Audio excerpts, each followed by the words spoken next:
Sumilip ang dalawa kong ibon at nagulantang ang lahat.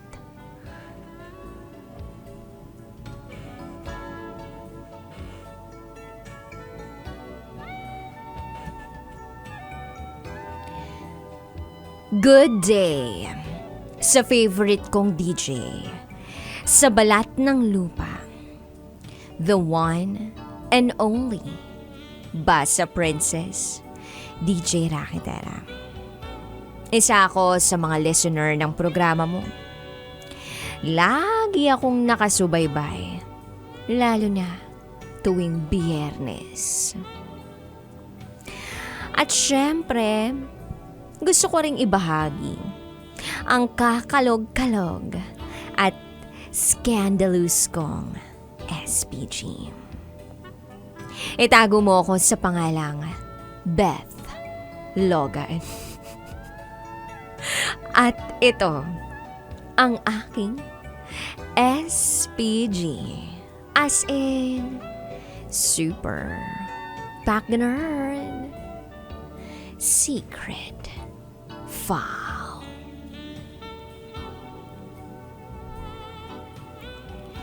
DJ Rocky, bago ako magsimula, gusto ko munang batiin ang mga kabisyo natin na may mga berdeng dugo na dumadaloy sa kanilang mga ugat. Happy Pride Month sa atin, mga sis, bex, akla, baklosh. Ako ay miyembro ng LGBT community na mahilig sumali sa mga Miss Gay. Kahit pa kay ate gay pa yan. Kahit sa true lang, walang hilig sa akin mga Paulo contest na yarn. Di man ako nabiyayaan ng Beauty Gonzales, may ibubuga naman a catch pagdating sa Q&A at talent portion. So fast forward, may fiesta na magaganap sa aming barangay. At dahil nga medyo G tayo ngayong pandemic, as in, gipit na gipit, hindi ko talaga palalagpasin ang pagkakataon na makigulo sa Paulo contest na itim. Winnie the Pooh or Luz Valdez, join force na a catch. Total, walay naman mawawali. Pakapalan lang ng fast luck ang labanan. Mahalaga, buo ang loob kahit sira ang tiyan. Fast forward ulit. Dumating na nga ang araw na aking pinakahinihintay. Ang gabi ng lagim. Gabi ng mga kabaklaan na gustong makagetching ng andos, pambayad sa ombre for only 150. Charot with harot. Tonight is a night.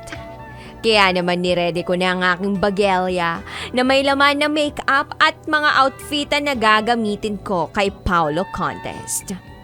Nagsimula na nga ang programa at nagsimula na rin isa-isang magpakitang gilas ng talento ang mga kabaklaan. Hiyawa ng mga utaw. Tuwang-tuwa sila.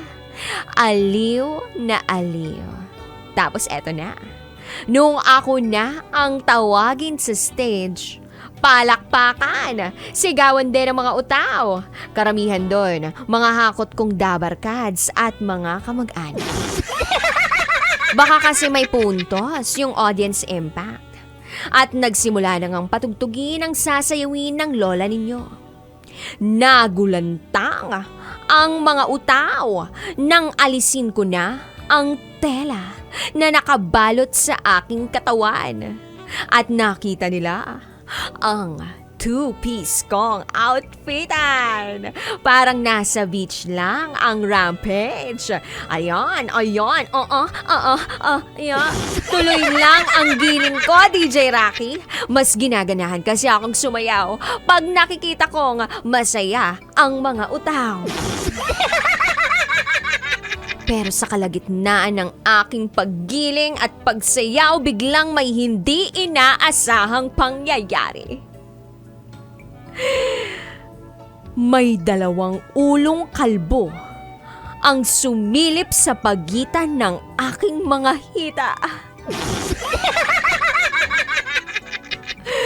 Yes, DJ Rocky.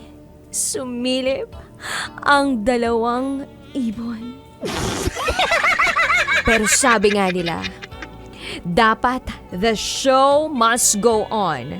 Kaya naman dead mouse na lang sa kung anong lumawit na 2 ulong kalbo o ibon pa yan kahit ang mga utaw sobrang lakas na ang sigawan. Pati mga judges kitang-kita ko, halos makita ngala-ngala sa kakatawa.